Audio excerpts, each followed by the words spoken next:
Communauté d'affaires, bonjour. Depuis le début de la pandémie, des experts nous font part de l'importance des communications en temps de crise. Au moment où nous parlons de plus en plus de reprise de l'activité économique, la réussite de votre relance pourrait bien passer par votre capacité à savoir communiquer. J'en discute avec Jason Patuano, directeur principal chez Tact. Bonjour Jason. Bonjour. Jason, qu'avons-nous appris en termes de communication d'entreprise au cours des dernières semaines? On en a appris beaucoup. Le premier élément, selon moi, c'est que les communications ont joué un rôle crucial dans la continuité des affaires, sur plusieurs niveaux.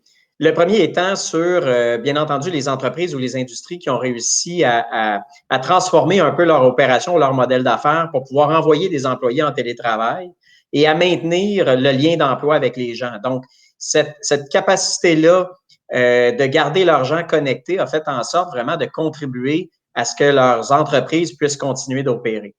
L'autre élément, selon moi, c'est de s'assurer de communiquer avec transparence toutes les informations à jour pour les employés. Parce qu'on comprend que dans une crise, les besoins en communication sont très importants. Premièrement, parce qu'il faut rassurer les gens. Et rassurer les gens, je vous dirais, sur leurs besoins de base.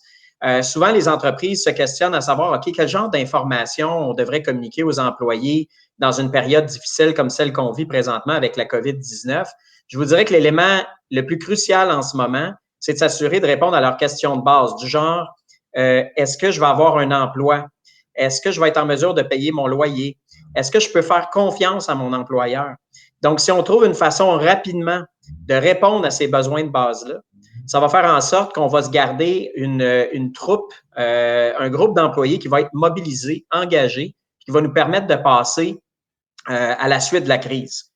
Ce qu'on a appris également, c'est que les entreprises qui ont réussi à tirer leur épingle du jeu, c'est des entreprises qui ont été dans l'action. Donc, d'être en mouvement, de bouger, de ne pas avoir peur de prendre des décisions. Tu sais, qui aurait cru il y a quelques mois qu'on fermerait des industries, qu'on fermerait des commerces, qu'on fermerait des régions, les écoles? Personne n'aurait pu s'imaginer quelque chose comme ça, mais il y a des décisions en temps de crise qui peuvent être drastiques, mais qui doivent être prises. Et quand on les prend, il faut s'assurer de bien communiquer. Donc, je vous dirais que c'est un petit peu les apprentissages à haut niveau qu'on a tirés suite à la crise. On parle beaucoup de communication interne dans ce que vous dites. Pourquoi et comment la communication interne est si importante? Bien, j'aime bien prendre une analogie pour expliquer pourquoi la communication interne est importante, là, mais au fond, ce qu'on veut, c'est mobiliser les gens, générer de l'engagement puis de la compréhension. Si on demande à un groupe de gens d'embarquer dans un autobus pour faire le trajet entre Montréal et Saguenay, mais qu'on ne leur dit pas où on s'en va, les gens vont embarquer dans le bus, mais après quelques heures, ils vont se demander, mais coudonc, où est-ce qu'on s'en va? Pourquoi on s'en va là? Quand est-ce qu'on va arriver? On va créer de la dissension dans le groupe. À l'opposé, si on leur dit, écoutez, on va embarquer dans l'autobus aujourd'hui, on va rouler pendant 6 heures, on va arriver à destination, rendu là, on va vous demander de faire telle et telle chose. Bien, les gens, oui, ils peuvent trouver que le trajet est long, que le trajet n'est pas agréable, mais ils comprennent la destination, ils savent pourquoi on va là, puis pourquoi on le fait. Donc, en affaires, c'est la même chose. Ce qu'on veut s'assurer, c'est que les gens comprennent dans quoi ils s'embarquent, vers où ils s'en vont et ce qu'on s'attend d'eux. Et on a entendu plusieurs histoires d'entreprises qui ont été drôlement surpris par la réaction favorable de leurs employés, même si on leur a dit de façon très transparente que les temps allaient être durs, que ça allait être difficile, qu'on allait leur demander beaucoup. On a vu qu'il y a des gens qui sont demeurés extrêmement loyaux envers leur organisation.